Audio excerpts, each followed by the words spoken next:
Today on Forbes, U.S. and Israel should prepare for destructive Iranian cyberattacks, ex-Intel officer says. In the aftermath of American strikes against multiple Iranian nuclear sites over the weekend, the country retaliated with strikes on Israel, and on Monday on a U.S. base in Qatar, where no casualties were reported. On Tuesday morning, a ceasefire was confirmed by all sides, though Israel quickly accused Iran of breaking it.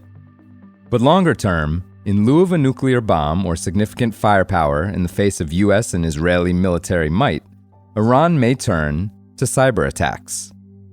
The country has a, quote, robust cyber apparatus, according to Sanaz Yashar, a former intelligence officer in Israel who fled Iran as a teenager and now runs a cybersecurity startup. Iran's cyber program is spread across 3 different agencies: the Islamic Revolutionary Guard Corps, or IRGC, the Ministry of Intelligence, and the Ministry of Defense. Yashar expects Iran's cyber offensive units to respond soon with, quote, quick and dirty operations, which will be disruptive but not catastrophic. In the longer term, she added, quote, there will be investment in destructive cyber capabilities because they're, quote, impactful and deniable. On Sunday, the U.S. Department of Homeland Security warned of an increased risk of cyber attacks either from Iran-friendly hacktivist groups or from the Iranian regime itself. U.S. cyber infrastructure, however, may not be adequately prepared because of staff losses at the DHS Cybersecurity and Infrastructure Agency, or CISA, which currently lacks a permanent director. The agency has been bleeding talent since many of its leadership, including former director Jen Easterly, have departed or were fired. Trump's nominated director, Sean Planky, is yet to be confirmed. One CISA insider told Forbes that if there was to be an increase in Iranian cyber activity, the agency would be stretched to respond to the massive threats currently facing America in cyberspace. The CISA insider said, quote, any new work is going to cause more strain on CISA because we aren't even being given the resources needed for our current workload. Concerns have swirled online about whether the problems at CISA could hobble a U.S. response.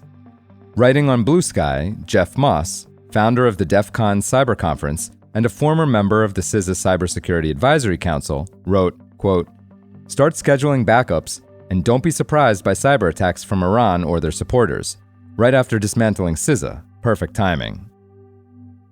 Though manifold reports have pointed to a CISA with low morale and overworked staff, the agency's public affairs director, Marcy McCarthy, told Forbes that CISA had been, quote, lost and unfocused under Joe Biden, with a, quote, ballooning budget.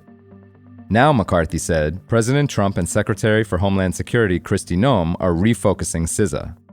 McCarthy said, quote, the agency was focused on censorship, branding, and electioneering instead of defending America's critical infrastructure. That era is over. Today, CISA is focused squarely on executing its statutory mission, serving as the national coordinator for securing and protecting the nation's critical infrastructure. She added that there are currently, quote, no specific credible threats against the homeland, but critical infrastructure organizations should remain vigilant. Iranian hackers have in recent years been accused of some significant cyber attacks. In late 2023, a number of American water plants were breached, which led to the 2024 sanctions of 6 officials from the IRGC. Earlier this year, the U.S. offered a $10 million reward for information on the identities and whereabouts of members of Cyber Avengers, a group linked to various attacks on global critical infrastructure, with a focus on targeting Israeli-made equipment. Yashar said Iran's hackers will want to use attacks as a type of influence operation that will, quote, show off and enhance regime stability internally. The biggest concern would be they go after databases of naval, aviation, and shipping information for further targeting. John Hultquist, chief analyst at Google's Threat Intelligence Group, wrote on LinkedIn over the weekend that Iran's main focus for its cyber warfare is psychological. He said, quote, there is a real practical risk to enterprises, but it's important that we don't overhype the threat here and give them the win thereafter. For full coverage, check out Thomas Brewster's piece on forbes.com. This is Kieran Meadows from Forbes. Thanks for tuning in.